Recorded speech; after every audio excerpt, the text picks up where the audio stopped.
Assalamualaikum warahmatullahi wabarakatuh. Perkenalkan, nama saya Natania Ilza Ramadhani dari kelas 9E. Di video ini saya akan menjelaskan tentang faktor dan latar belakang dari terjadinya perdagangan internasional. Terdapat 5 faktor dan latar belakang dari terjadinya perdagangan internasional. Ada perbedaan sumber daya alam, ada perbedaan tingkat kualitas sumber daya manusia, perbedaan ilmu pengetahuan dan teknologi, perbedaan harga barang, dan perbedaan budaya suatu bangsa. Faktor yang pertama yakni perbedaan sumber daya alam. Mengapa perbedaan sumber daya alam dapat dijadikan faktor dari terjadinya perdagangan internasional? Jadi, perbedaan sumber daya alam ini terjadi karena tiap-tiap negara yang memiliki kapasitas sumber daya alam yang berbeda-beda. Ada yang memiliki sumber daya alam yang besar dan ada yang memiliki sumber daya alam kecil. Jika terdapat negara yang memiliki sumber daya alam kecil hingga tidak dapat memenuhi kebutuhan mereka, maka negara tersebut akan menjalin kerjasama dengan negara lain yang memiliki sumber daya alam yang lebih besar. Hingga dapat disimpulkan hubungan kerjasama ini dengan perdagangan internasional. Faktor yang kedua yakni perbedaan tingkat kualitas sumber daya manusia.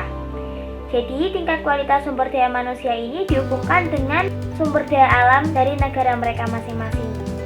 Jika terdapat suatu negara yang memiliki sumber daya alam yang sangat tinggi, melimpah dan juga besar, dan juga kaya, maka mereka akan membutuhkan tingkat kualitas manusia yang juga sama tingginya dengan sumber daya alam yang dimiliki oleh mereka. Jika negara tersebut tidak memiliki manusia yang tingkat kualitasnya setara dengan sumber daya alam mereka, maka negara tersebut akan menjalin hubungan kerjasama dengan negara lain yang memiliki tingkat kualitas sumber daya manusia yang lebih setara dengan sumber daya alam yang dimiliki oleh negara yang mengajak untuk menjalin kerjasama. Faktor yang ketiga yakni perbedaan ilmu pengetahuan dan teknologi. Untuk menghemat biaya produksi, negara yang tidak menguasai ilmu pengetahuan dan teknologi akan membutuhkan hasil dari barang dan jasa dari negara lain yang dapat menguasai ilmu pengetahuan dan teknologi. Negara yang dapat menguasai ilmu pengetahuan dan teknologi akan menghasilkan barang dan jasa yang lebih efisien, lebih banyak dan lebih berkualitas dibandingkan dengan negara yang tidak dapat menguasainya. Faktor yang keempat yakni perbedaan harga barang. Pada dasarnya, perdagangan internasional ini memiliki tujuan untuk mendapatkan keuntungan atau laba.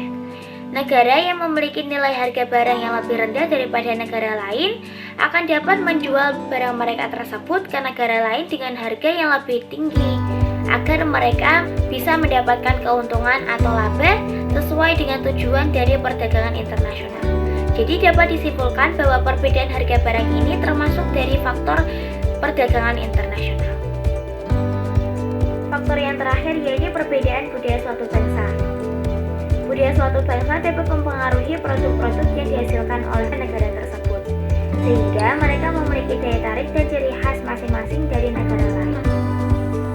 Negara lain yang tertarik dengan budaya mereka akan melaksanakan kegiatan ekspor-impor yang akhirnya dapat disimpulkan bahwa perbedaan budaya suatu bangsa ini juga termasuk dari faktor terjadinya perdagangan internasional.